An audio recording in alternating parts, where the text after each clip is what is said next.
Welcome to my YouTube channel.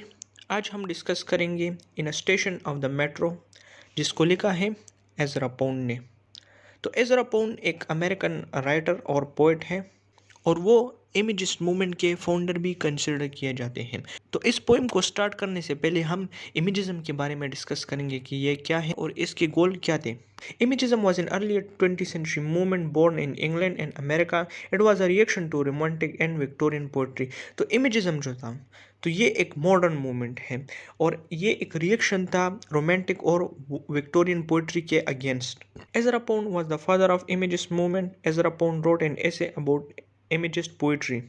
तो Ezra pond जो था उसे इमेजिस्ट पोइट्री का फादर कंसिडर किया जाता है। तो एज़रा पोंड ने इमेजिस्ट पोइट्री के बारे में एक ऐसे लिखा जिसमें उसने इमेजिस्ट पोइट्री की कैरेक्टरिस्टिक बयान की और उस ऐसे का नेम है few don'ts by an imagist. तो इस ऐसे में एज़रा पोंड जो है तो वो इमेज को डिफाइन करता है, क्योंकि इमेजिज्म जो है इसका लफ्ज़ जो है तो ये इमेज से निकला है।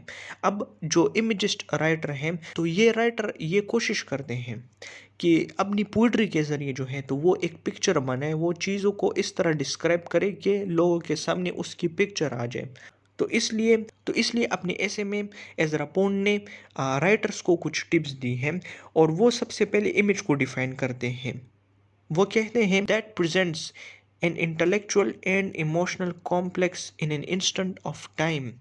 तो एज़रा पोंड के मुताबिक जो इमेज है वो दो चीज़ों का मजमुआ है, एक है इमोशनल कॉम्प्लेक्स और दूसरा है इंटेलेक्चुअल कॉम्प्लेक्स। अब फॉर एग्ज़ाम्पल अगर आप कोई इमेज देखते हैं तो सबसे पहले आप उस इमेज को फील करते हैं, तो उसे आप इंटेलेक्चुअल कॉम्प्लेक्स कह सकते हैं कि आपको एक स्टिमुलस मिलता है, आपको एक रिस्पॉन्स मिलता है।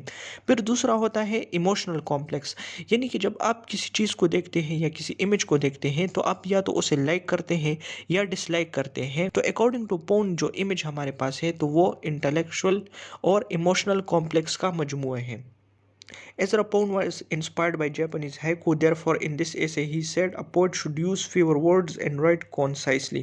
अच्छा, दूसरी बात यह है कि एज़रा पोंड जो थे तो वो जो शॉर्ट फॉर्म ऑफ पोइट्री है जैसे कि जापानीज हाइकू है तो इनसे वो बहुत ज़्यादा मुतासर थे। तो इसलिए अपने ऐसे में वो राइटर्स को ये भी इंस्ट्रक्शन देते हैं कि आप कम से कम अल्फाज यूज़ करें, कम से कम अल्फाज में आप ज़्यादा से ज़्यादा चीज़ कहने की कोशिश करें, यानी कि आपकी पोइट्री जो है तो वो कॉन्साइज होनी चाहिए। इसके अलावा एज़रा पोंड जो है तो वो राइमिंग और मीटर के बारे में भी अपने ख़यालात का इज़हार करते हैं और वो ये कहते हैं कि अगर आप इसको इंक्लूड करना चाहते हैं तो ठीक है, लेकिन अगर ये राइमिंग या मीटर आपकी पोइट्री को ख़राब करे या आपकी पोइट्री से वो फीलिंग हट जाए तो इसलिए आपको फिर इसे अवॉइड करना चाहिए। ज़रूरी नहीं है कि आप इसको ज़रूर इंक्लूड करें। तो चलिए अब इस पोइम को डिस्कस करते हैं। तो इस पोइम का टाइटल भी इम्पोर्टेंट है, क्योंकि ये टाइटल जो है तो ये हमें सेटिंग के बारे में इंफॉर्मेशन देता है। तो राइटर जो है तो वो पेरिस के एक मेट्रो स्टेशन में खड़े हैं। अब इस पोइम में सिर्फ 2 स्टेंजा हैं और 20 से कम अल्फाज हैं। ये दोनों स्टेंजा जो है तो ये एक दूसरे के साथ कनेक्टेड है, क्योंकि इसमें राइटर जो है तो जक्सटापोजिशन करता है, कंपैरिजन करता है। The apparition of this faces in the crowd.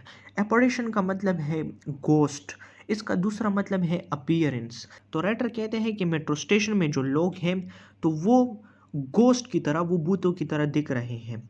अब देखिए इसका मतलब ये नहीं है कि मतलब वो लिटरली ये कह रहे हैं, बल्कि वो ये कहना चाहते हैं कि जो मेट्रो स्टेशन में जो लोग हैं तो वो बहुत तेज़ी से आ रहे हैं और जा रहे हैं, तो इसलिए उनके फेसेस जो हैं तो वो इमोशनलेस हैं और ऐसा लग रहा है कि कुछ भूत जो है तो वो अपीयर और डिसअपीयर हो रहे हैं। सेकेंड लाइन में वो कहते हैं petals on a wet black bough. Petals कहते हैं फूल की पंखुड़ियों को और ब्लैक बू का मतलब है काली शाख।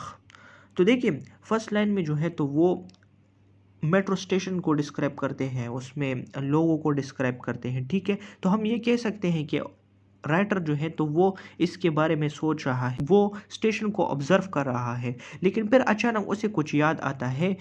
तो हम कह सकते हैं कि ये सेकंड लाइन जो है तो ये एक रिकलेक्शन है। तो वो कहते हैं कि जिस तरह हमें फ्लावर दिखते हैं एक काली सी शाख पे, अगर हम इन दोनों लाइंस पे गौर करें तो हम ये मतलब अखज़ कर सकते हैं कि मेट्रो स्टेशन में जिस तरह लोग बहुत कम टाइम के लिए आते हैं कि उनका वहाँ पे ठहरने का कोई ख़ास मकसद नहीं होता, इसी तरह एक फ्लावर जो है वो एक ख़ास मौसम में वो खिलता है, वो अपनी ब्यूटी शो करता है, उसके बाद वो डेड हो जाता है। तो हम ये कह सकते हैं कि वो यहाँ पे ह्यूमन लाइफ के बारे में बोलता है कि ह्यूमन की जो लाइफ है तो ये परमानेंट नहीं है।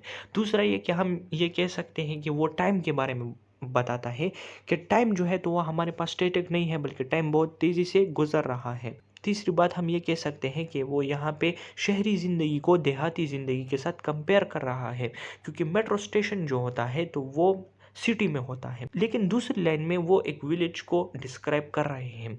तो बहुत ही खूबसूरत अंदाज में उन्होंने दो लाइंस के ज़रिए हमारे सामने एक पिक्चर बनाई है।